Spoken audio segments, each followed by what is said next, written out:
Good morning, everyone. So nice to have you.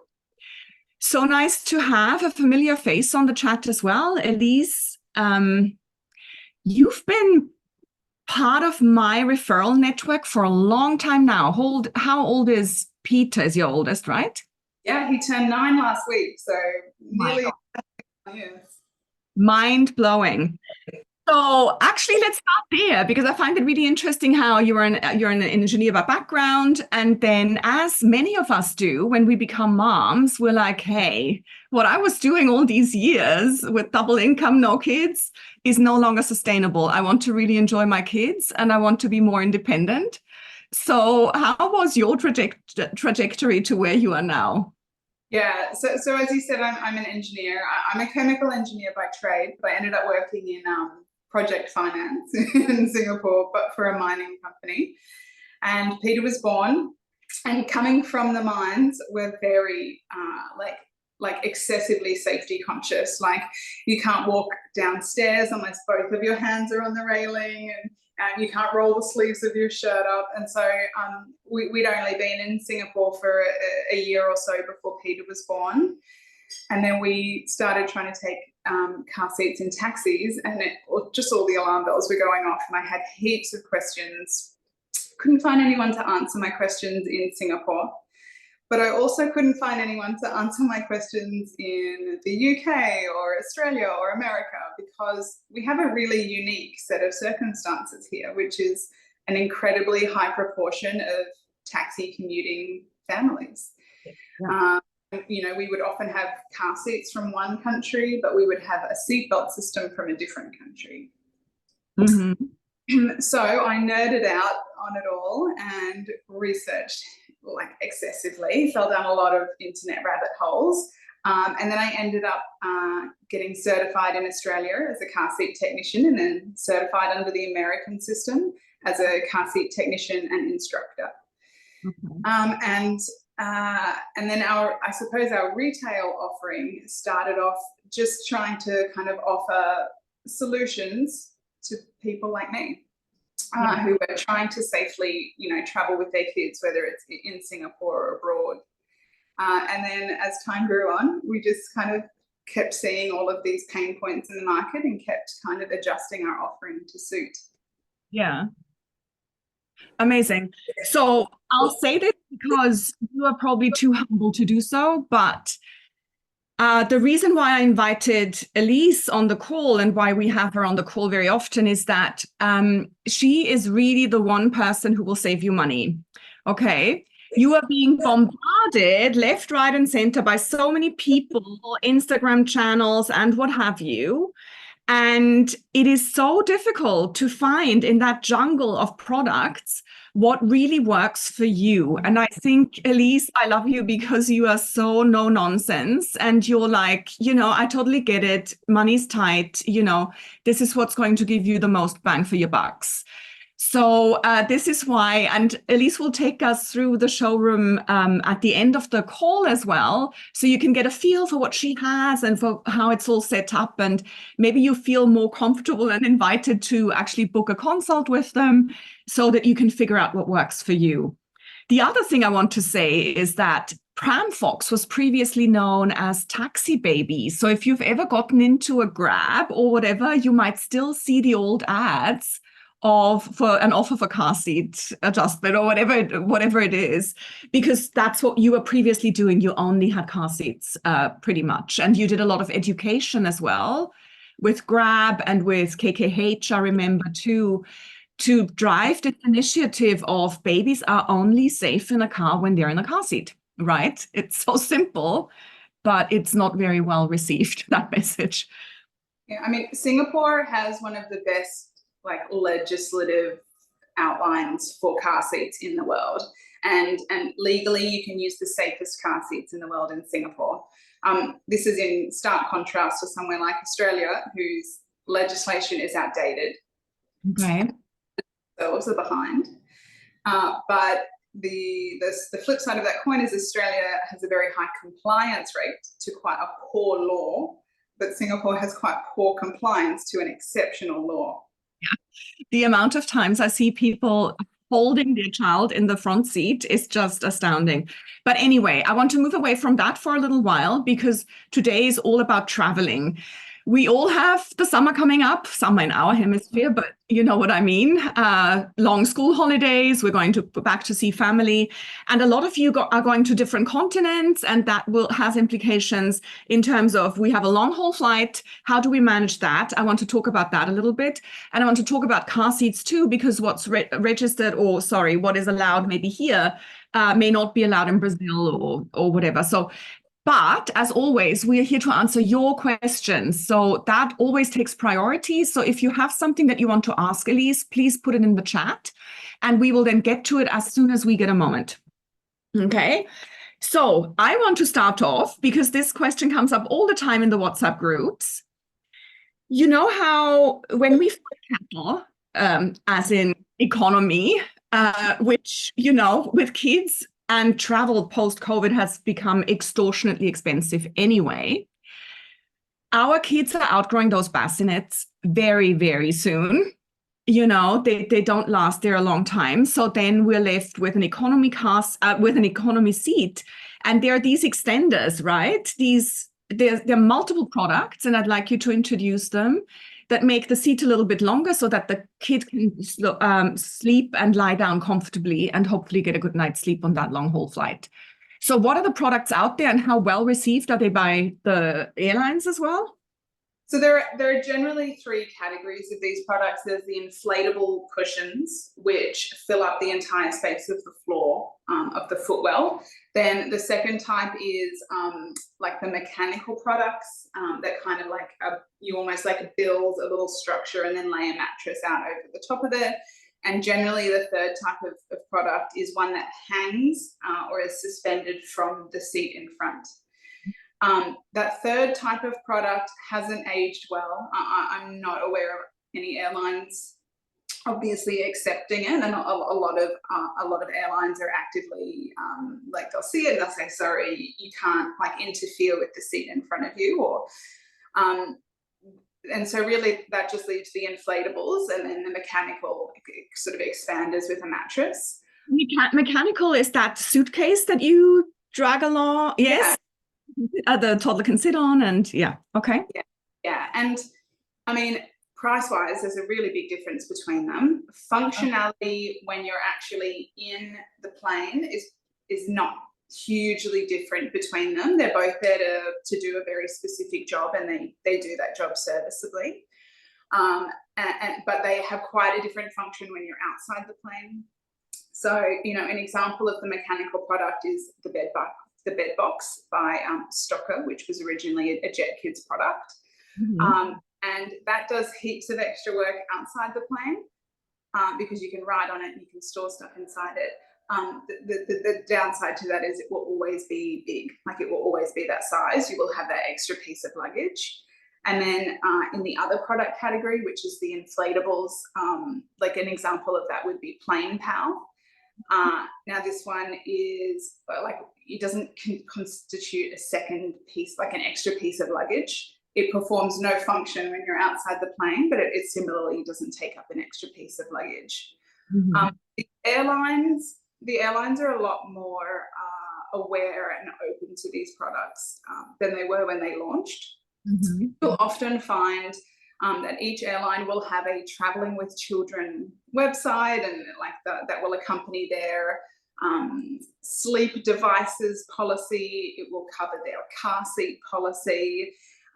And these are largely at the discretion of the airlines. So IATA, which is like an international organization of commercial airlines, will from time to time actively approve or actively discourage certain products. And it is generally understood that the partner airlines will follow those recommendations, but not always. So it's really important to check with the airline that you're flying. Now, whether we're talking about car seats on flights or whether we're talking about these sleep devices on flights, when you book your ticket, I would recommend that you print screen or you print out the policy that was on their website at the time that you printed that you got your ticket. And then I would also recommend that you email customer service just to get a real human writing back to you to confirm that you can use your product in your seat on your flight with your ticket type. Amazing. Yeah. Okay. And then print, so you've got all of these things printed out, and then when you jump on the actual flight, if you happen to have a cabin crew who are asking you to put it away, at least you can say, well, you know, I have all of this documentation to show that we should actually be allowed to use this in this seat, and that will vastly increase your chances of having a smooth, successful flight with these, with either car seats or sleep devices. Amazing. A little bit of hassle at the beginning, but then you have 13 hours of uninterrupted sleep, hopefully.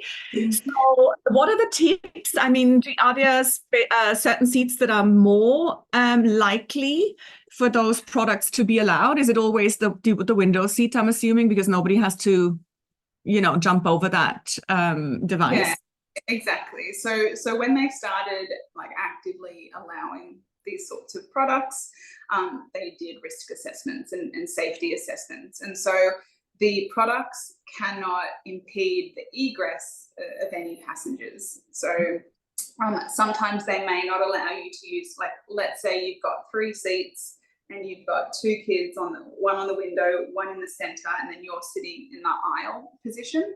Not all airlines would allow you to use 2 sleep devices side by side.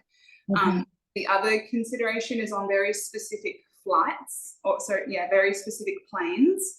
Some seating configurations may have like the entertainment unit for your seat or the seat in front underneath the seat. And so some of the products, there is a risk of, if you limit the ventilation and natural ventilation, that can get down to that electric unit. They're worried it may overheat. So having them confirm for your seat, your ticket, your product, that there should be no concerns, it's going to make life a lot smoother. Got it. Okay, that's really interesting and good advice. I have our first question here, and mummies, daddies on the call, please keep them coming. We love your questions. I'm traveling with toddler and baby. I have the seats with the bassinet, so I can't use the inflatable for the toddler. Is there any other product you can recommend?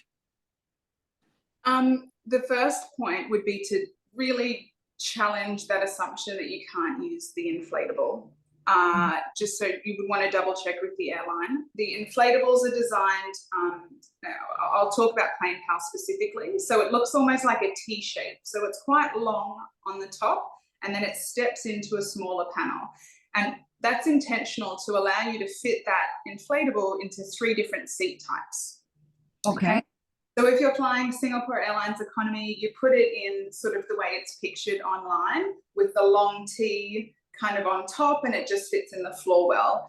If you're flying a much tighter plane, like a Scoot, for example, you invert the T so that like the base of the plane panel is thinner, and so it will fit into spaces that don't have quite as much leg room.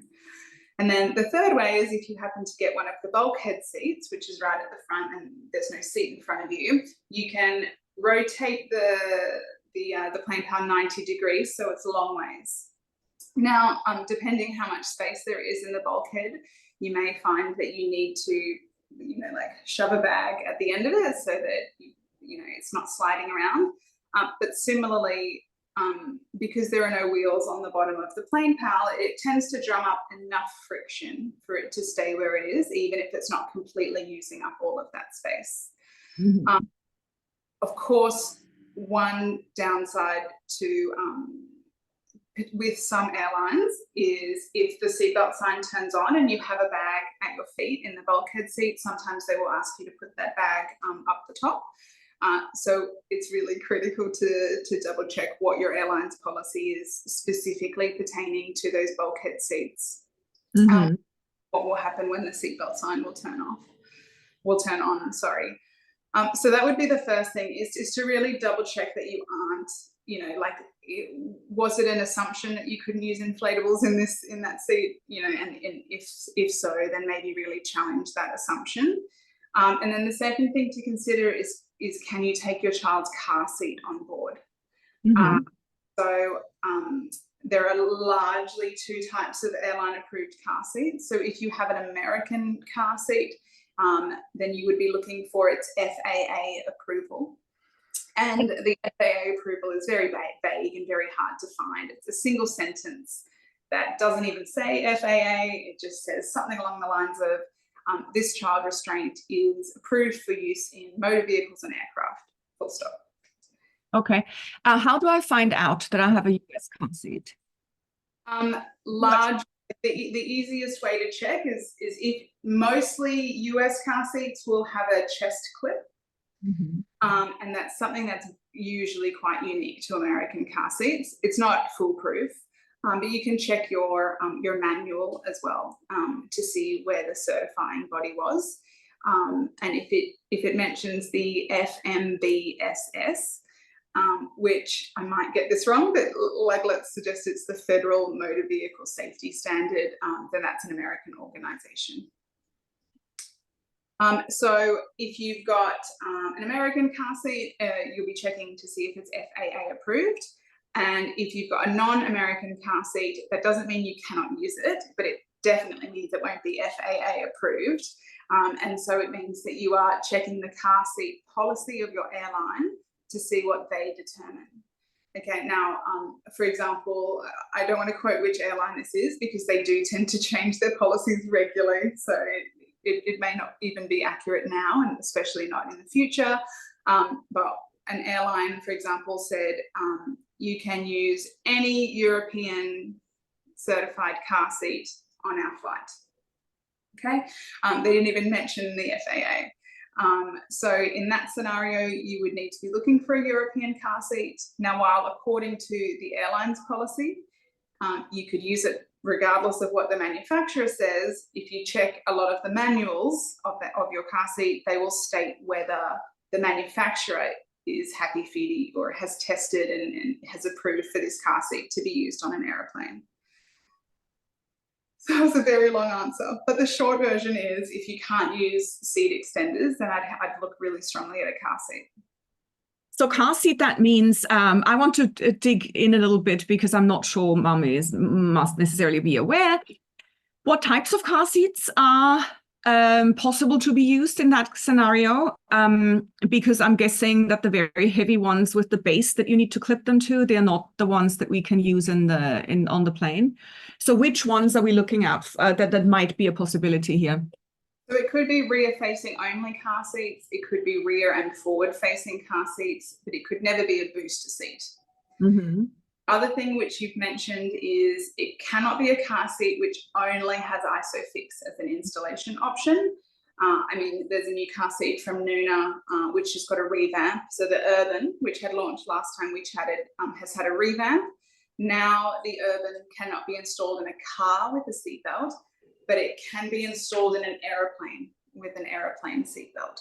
So again, double checking your manual. But by and large, booster seats and any car seats that only have an ISOFIX installation will not be possible. Parents on the call, I think is steam coming out of your ears? Because absolutely, I mean, so much information. So this is where it gets a little bit confusing, right? So having Elise assess your needs and seeing what really works for you in that situation might be a really good idea. I think we're beginning to realize that. Okay, so then car seat, that's another question anyway. What would be the benefit of having a car seat on a plane? What would be and can it be fitted in every single seat as well? Because some of them become quite bulky, don't they, as our kids grow? So, I mean, there's three main benefits to taking the car seat on the plane. One is it's somewhere that your child is familiar with. They may be more likely to sleep in a car seat than they would be on the normal airplane seat. And of course, if you're handling multiple kids and you need someone to just stay where they are, the car seat's going to do that job a lot better than the airplane seat that will. The second very notable benefit of taking the car seat on board is it is the safest way for kids to fly. Okay.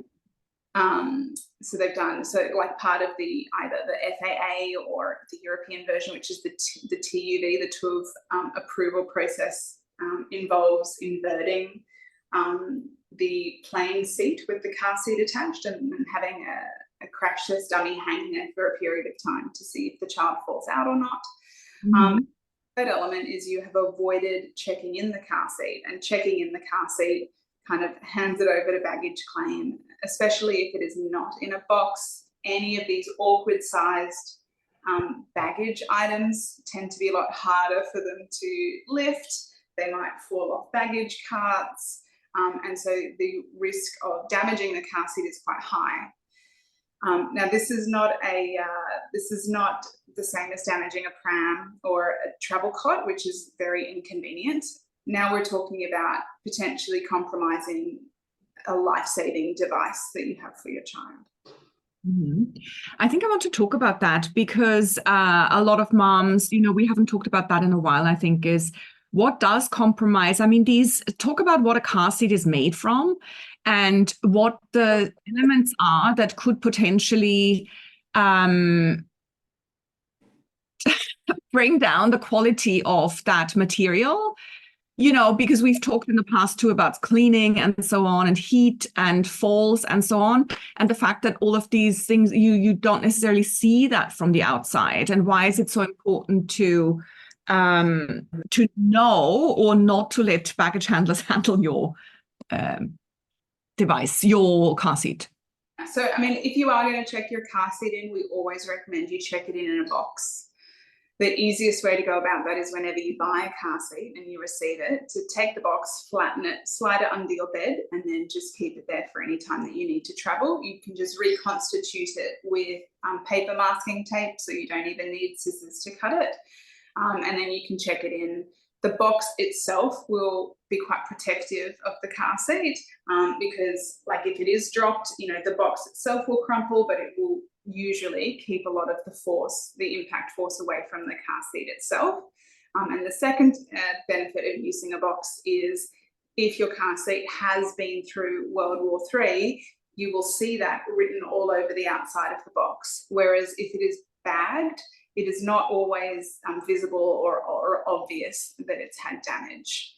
That is very good to know. And then, so when a car seat falls down, what is the damage that we usually see? I mean, it's the outer shell, but then inside there could be stuff that is broken. Inside is foam, or what is the material that they use? A polymer?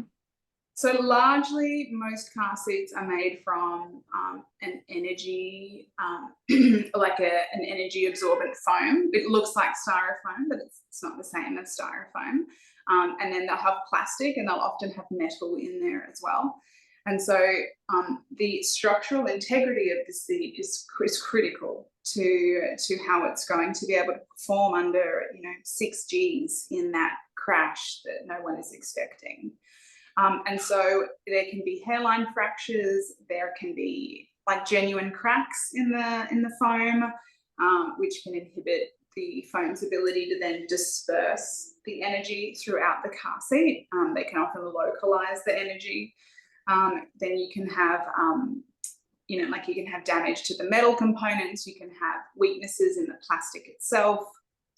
And we are expecting an awful lot of these car seats at crunch time when they kind of really need to be activated. And so kind of this concern around the structural integrity of the car seat, it applies for when we're traveling with the car seat, it applies when we're cleaning the car seat, if it's not being put together correctly, and it also applies if you're thinking about using a car seat that someone else has already used and you're completely unaware of the history of that seat. Yeah, amazing. That's really good to know. And then obviously we want a car seat because we might need it at the other end. Yep. Okay. So, I mean, I have had my own experiences with car rental services and arriving there close to midnight, and the car seat that I had requested wasn't available, or it was clearly, in a shape that I wasn't accepting it. So bringing your own might be a really good idea. I know it's super bulky, and I know we carry a lot of paraphernalia when we travel with kids, but I think it might still be a really good idea. What is your experience regarding car rental companies and car seats being available or suitable? Do you have anything to add there? Yeah, I mean, I think the key lesson here is there is no perfect, obvious solution. All of the solutions are inconvenient and awkward, but you'll just have to choose the best of the worst. And so largely the three options are to take your own. Now, you may want to consider the legal implications of that. So if you take your European car seat that you are using in Singapore and you take it to Australia, unless you're going in a cab, it's most likely illegal. So it's safe, but illegal. And that will also apply in the US. And so taking your own car seat, not only does it mean you have a lot of luggage, but it may not be an approved restraint in that country. And then you need to decide, are we willing to accept that risk or not? The second option that you've got is to rent one from a hire company in that country. Obviously, the one with the least amount of admin is to rent it from the company who you're hiring the car from. But anecdotally, there's a lot of sort of bad experiences that people have shared about that, whether it's either not suitable, the car company doesn't know how to install it. They will often wipe their hands of that, and they will say, well, here you go, but we're not going to touch the car seat before your child sits in it. And get parents, especially, if you're used to how a European car seat installs and then you try to install either an Australian or an American one, they're vastly different. A lot of the key principles so that can be hard and stressful. And then the third option is to have a car seat in that country from that country. Now, if you're going to the States and you're going to do heaps of driving, it may make sense for you to, order one from Walmart or Amazon beforehand, and then you just need to work out how you're going to get from the airport and all that jazz. Or if you go somewhere very regularly, say you go home to visit family a lot, and it makes sense, you can potentially keep a car seat with a grandparent. The beauty of that is maybe they can go and get it fitted for you the week before you arrive. They pick you up from the airport, kind of everything is smooth sailing. But yeah, there are no amazing solutions. And we've all gone through the pain, so you're not alone, but yeah. I know. I mean, this is really, probably goes without saying, but safety is paramount. I mean, this is just me saying this. If I go to Australia and I'm fine for a European car seat, what's the damage? But I want my kid to be safe in there as well. And traveling without a car seat, even though it might be legally possible, physically speaking, it's just not a safe thing to do. And I hope. I always get comments about our questions about Southeast Asian travel, and they say, well, Singapore is a bit more on top of things than maybe our regional neighbors. And so when you go to Thailand or Vietnam or Laos or Malaysia or Indonesia, maybe you don't have to use a car seat because no one's there bothering you about it. Yeah. And my reaction to that is always, well, typically the traffic is worse and a lot more unreliable. So let's make the assumption that the chance of getting into a car accident increases. Yeah. And because of that traffic, let's also make the assumption that the transit time to get to the hospital increases. Yeah. And shall we also make the assumption that Singapore's got one of the best medical systems in the world, especially regionally? And therefore, once you get to the hospital, perhaps you won't have quite the same level of care. So for those reasons, I think, actually the impetus to use a car seat in Southeast Asia increases rather than reduces. I totally agree. And it's easy to get complacent here in our country because we're very safe and secure here. But yeah, other countries, you mentioned very valid points. Questions in the chat. What is the best or lightest double pram for traveling that you would recommend? Double prams for traveling are really hard. We actually never did it. We've got 3 boys who were born within 4 years of each other. And our approach was we took a single travel stroller and then heavily used baby carriers or toddler carriers, whether on your back or on your front, and then kind of like cycled the children around all of the available devices. The options are, I don't know if this is available anywhere in Singapore, but there is a product from a Kiwi brand called Mountain Buggy, which is the Mountain Buggy Nano Duo. And that's very lightweight, double stroller. Baby Jogger have a version of that. Another Kiwi brand called Phil and Ted's have a product called the Go. And then I think it's called maybe the Go Double or something like that. And so it's 2 single travel strollers, but you can remove the front wheels of one and hook them onto the back of the first, like a trailer, like a semi-trailer. And so the benefit of that is you can use them individually, but then you can put them together and use them as a double. And then that leads towards mentioning the Stocker Yo-Yo. It used to be called the Baby Zen Yo-Yo. Now it's the Stocker Yo-Yo. And that has this trailer system as well, where you have one main travel stroller and you can attach a second to the back. The difference with that is the second travel stroller is always in this trailer mode. So it cannot have its own front wheels and be used independently from the first one. Okay, interesting. So much stuff out there that I had no clue of. My 6-month-old started hating the car seat. They get fussy and start crying when in the car. So I can't imagine him staying there during a long haul flight. I wonder if this is normal during this age or if his car seat is not suitable anymore. You have a be safe.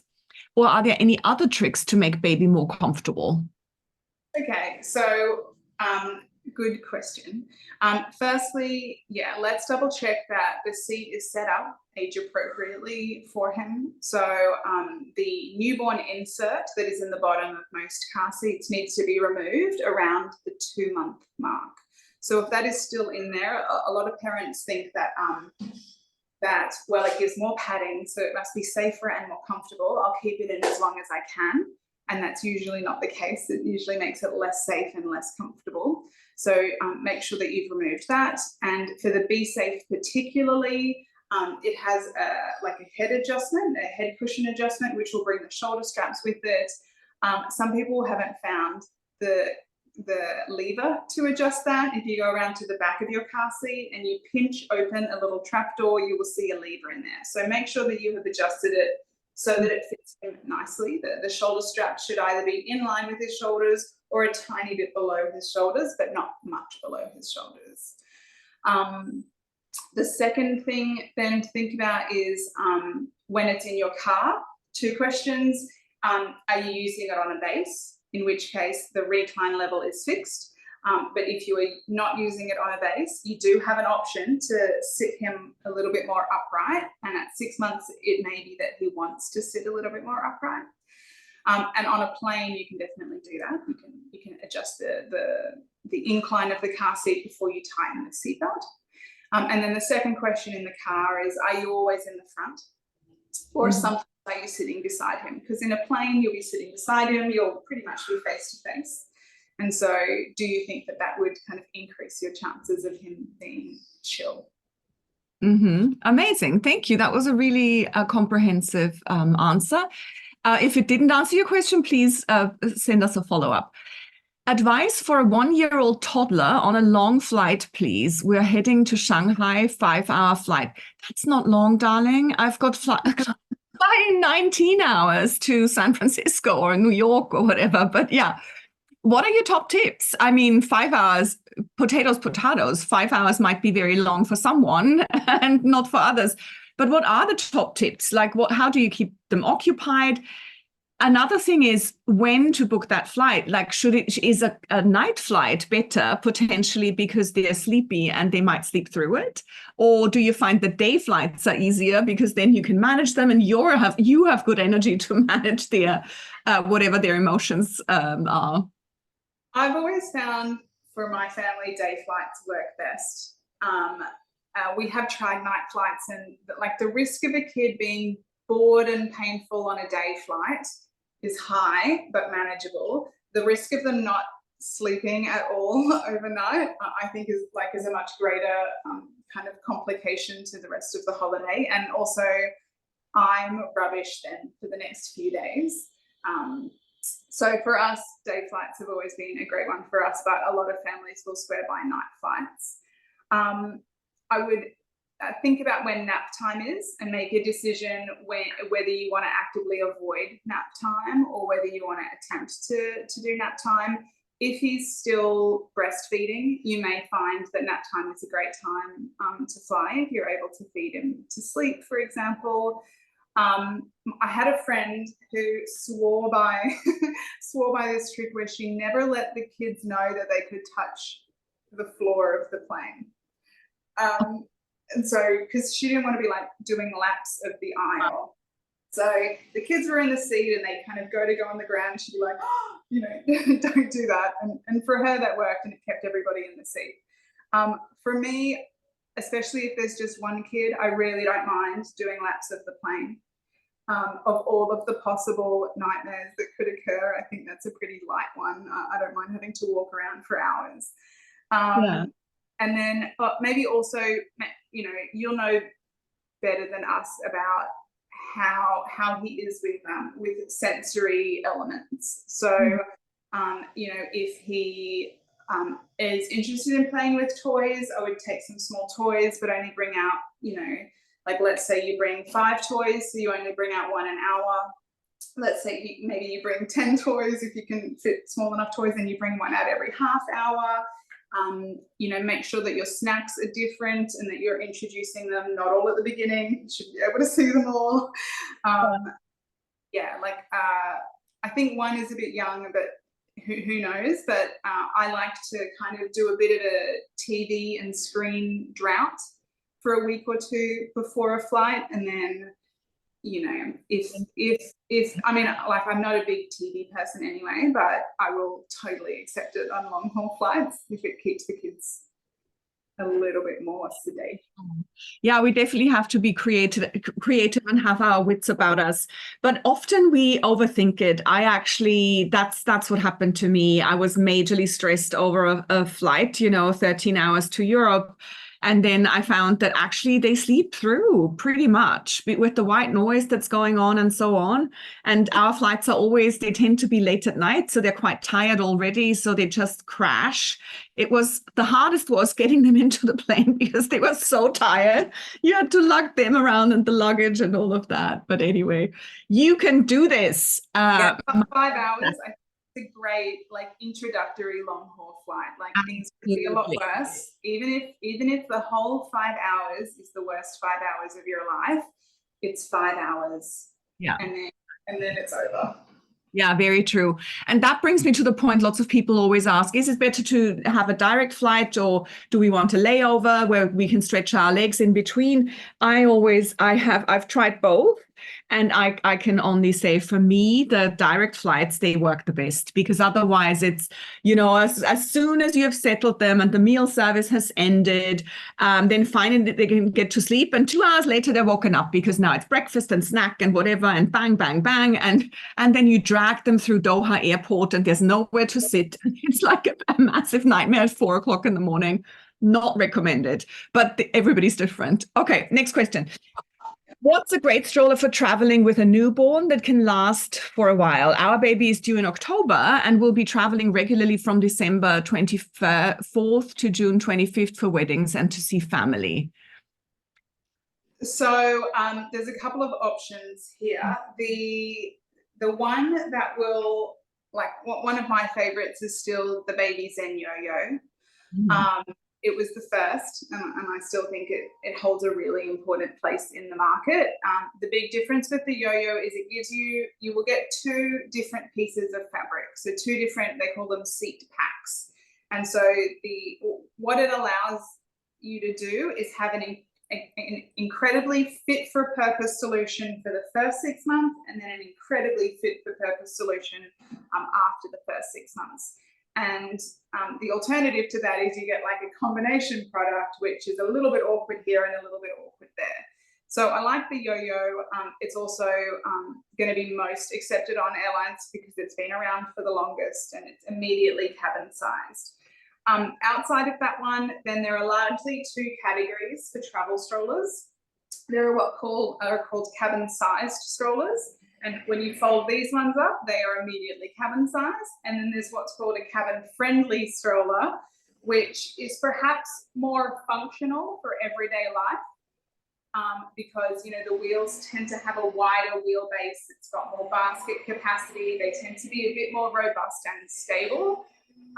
But when you fold them up, they're not immediately cabin sized. Sorry, the whippersnippers just turned on. I was just going to say, yeah, it's quite loud. It's quite noisy around you. We're going to head down to the back of the store. Okay. So when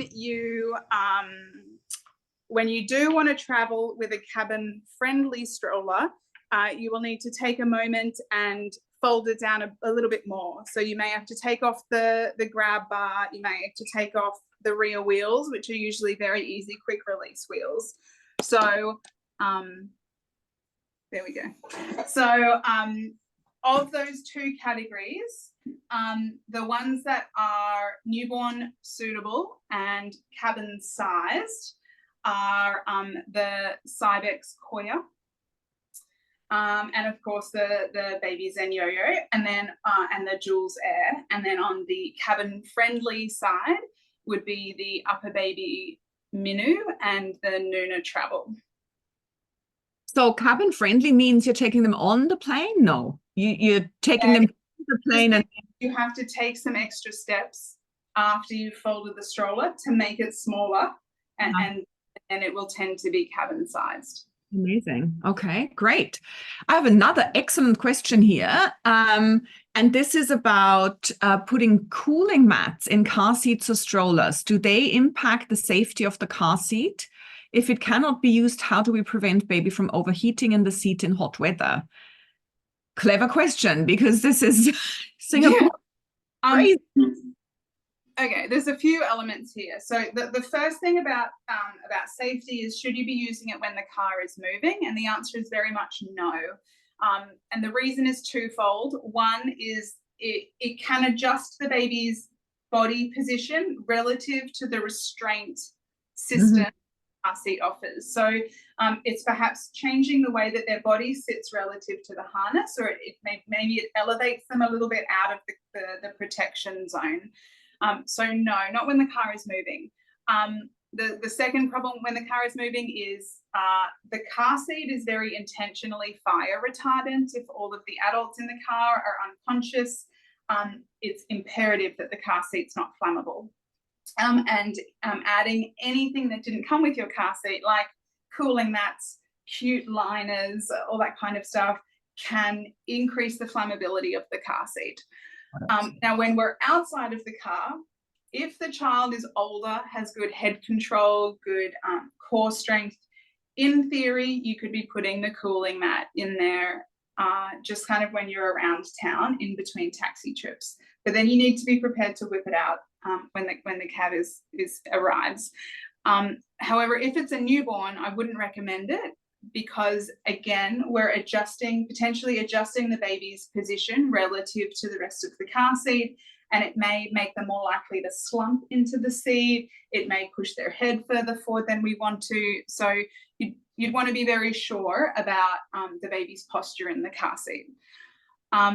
The easiest way, I think, to cool them down is to have one of those USB powered fans. For car seats in particular, I really like, you'll just find these on Shopee and Lazada. There are wristwatch fans. Okay. Use it as a normal wristwatch fan. But the advantage of it is that you can strap it around the handle of the car seat.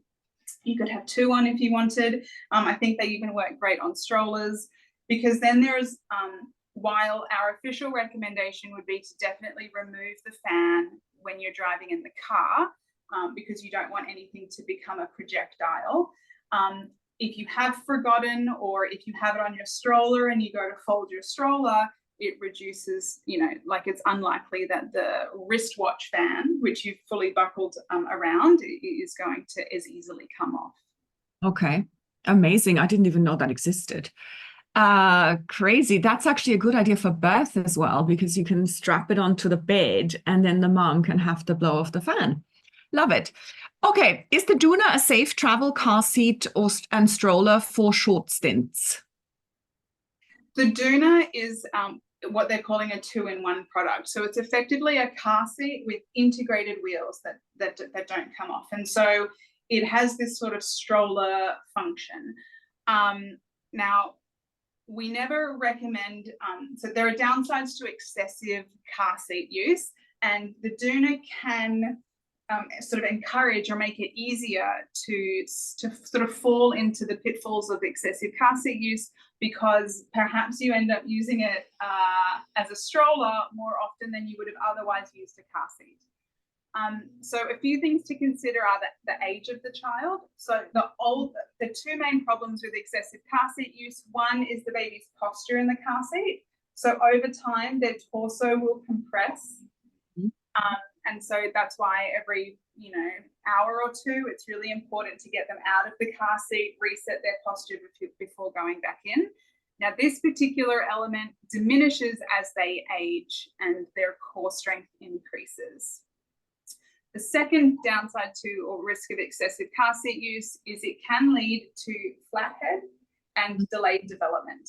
And this is because a car seat's main job is to restrict the child's movement in an accident, but they end up restricting the child's movement anytime they're in the car seat. So when they can't move their shoulders and torso, they will tend to not move their head so much, and they won't move their arms across the center line quite so much.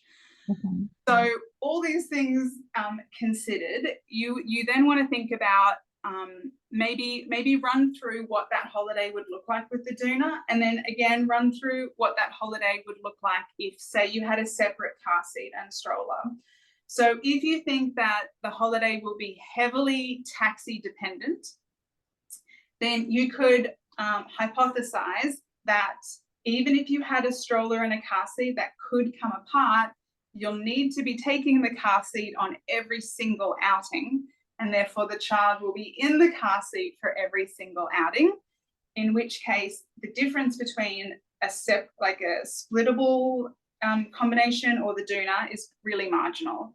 And so you just have to work out strategies to make sure that you're giving the child a lot of time outside of the car seat. And the easiest way on a holiday to do that is to also take the baby carrier along, and anytime you're not in a car, consider using the baby carrier as that alternative space. Then the second thing that I would consider is how you're going to transport it. So the Doona is a heavier car seat because of the integrated stroller feature. And so if you're checking it in, I think it's once it's boxed up, it's over 8 kilos. That increases the risk of them having a hard time to lift it. Maybe an independent car seat stroller combo, the car seat is only say 3 to 4 kilos. And so it may reduce the risk of it being dropped, for example. Alternatively, if you already know that you're going to take it onto the plane and you're going to check it in, like you're going to install it in the child's seating position, then all these moving parts kind of dictate whether or not it's the right product for you for that particular trip. Amazing. Okay, mummies, daddies, we have a short little while still for you to ask questions. I wanted you to talk a little bit about what is it that you offer at the shop, because it's not just car seats and it's not just prams. Actually, just one thing. Hi, Johanna, I have a question. Just to confirm, the Doona is the Doona not cabin friendly? Cabin friendly means that it needs to fold down to be within cabin luggage limits, and car seats don't do that. The question would be, so it's not going to fit into the overhead compartment, but the question would be, have you booked a full ticketed seat for the child? Which, if the child is under 2, usually the assumption is that they don't have their own seat, that they'll be traveling as a lap infant. But if you've actively booked a seat for them, and the airline will accept the doona as part of their car seat policy on board, then you could strap the doona into the child's car seat. But otherwise, no, it would not be considered cabin sized. This is not the case because the child will be in the bassinet, so lap infant is my guess, right? Okay.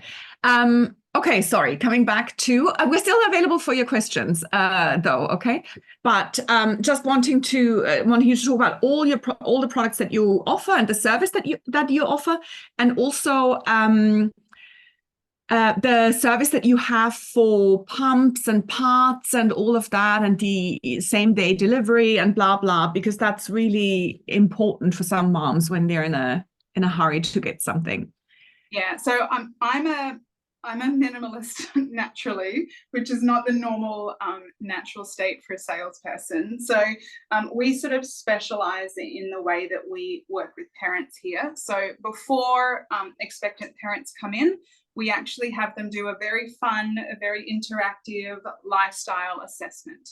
Mm-hmm. Not just us, but they also, through that process, get a better understanding of their needs and their lifestyle. And that will be unique to them, and it's not necessarily the same needs and lifestyle that their best friend or their sister has. And then based on the particulars of that profile, of that lifestyle profile, certain products or certain combinations of products will make more sense for them than they would for a different lifestyle profile. And so, I adhere to the adage of buy right or buy twice. And in my case, 8 times. I ended up with 8 different strollers. And so enabling us to have a really good understanding of what it is that you actually need. Like a lot of the time in store, we end up saying to somebody, well, of course you can get that if you want, but we don't think you would have a really big use case for it if instead you got this smaller item, or, what if you took the budget that you were going to spend on that and allocated it to this instead? And so that's, we try to take a really holistic view of your lifestyle and all of the baby products that you will need. And a decision that you make in cribs might affect, the decision that you end up making in strollers, for example. And so what was I going to say? So we help you to try and find the right product so that you have a much better experience with it. And also you tend to need less supplementary products as the baby gets older. Okay.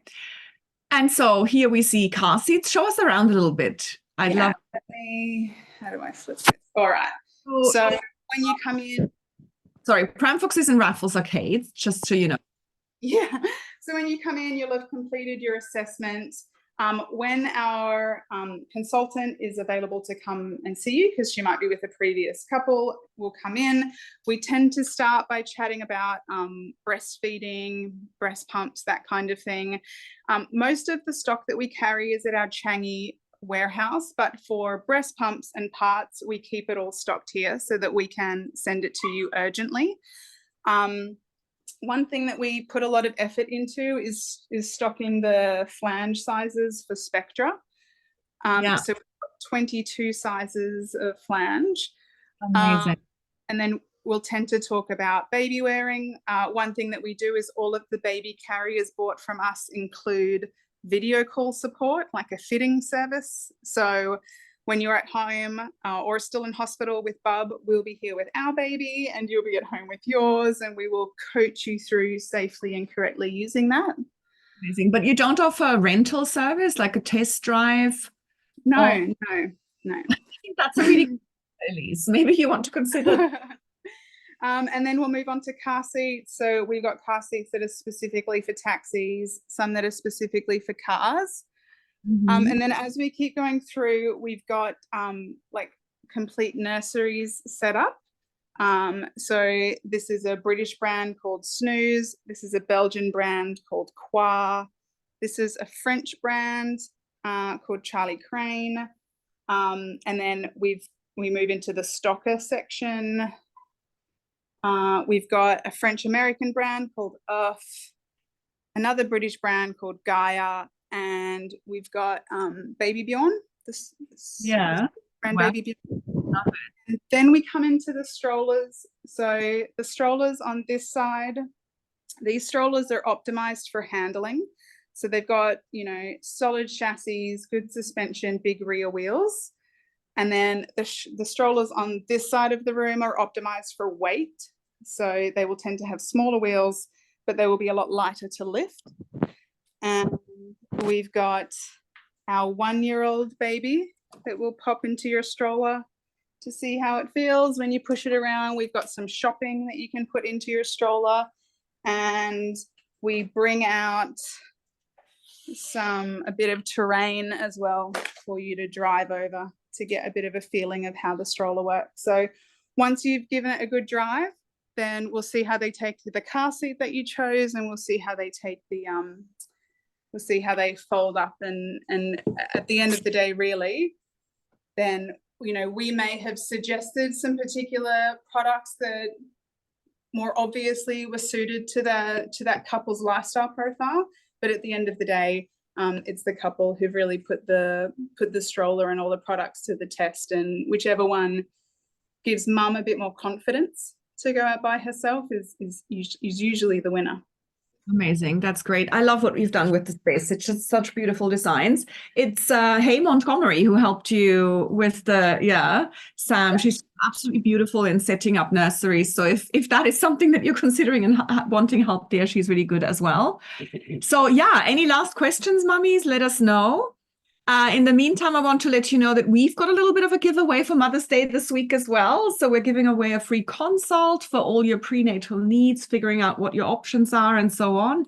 And a lovely nursing bra from Olive Basics, nursing cardigan rather, from Olive Basics. And so hop on to our Instagram as well to have a look at that. We'd like you to have a little look. And yeah, I mean, Elise is contactable how?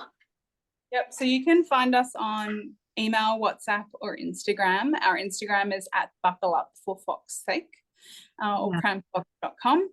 And we intentionally only sort of stock the highest quality products here, but if you have questions or you need our services for products that we don't stock, then we have a paid consultation service as well. I love that. That's really good for you to figure out, because not everybody has this massive budget for their baby. And at the moment, I think we're all watching our expenses a little bit, and we know how much kids need, and that we haven't even paid school fees yet, right? Oh, that's the next thing that comes up. So that's why I'm saying, you know, it really pays off to hire Elise for those kinds of services to help you figure out what is needed and what isn't, because otherwise you'll end up like her, buying 8 strollers that nobody needs. So yeah, reach out to her, and she's a really good, no nonsense, doesn't hard sell you stuff. And so a really good resource to have. Thank you, Elise. It was educational. It was fun, as always, and a lot of information in there. And thank you so much for spending your time with us this morning. And I'll take you up on that lunch. Okay, I'll shoot you a few dates. I really love it. Okay. Thank you, mummies and daddies, for joining us as well. And we'll see you in 2 weeks' time. Okay.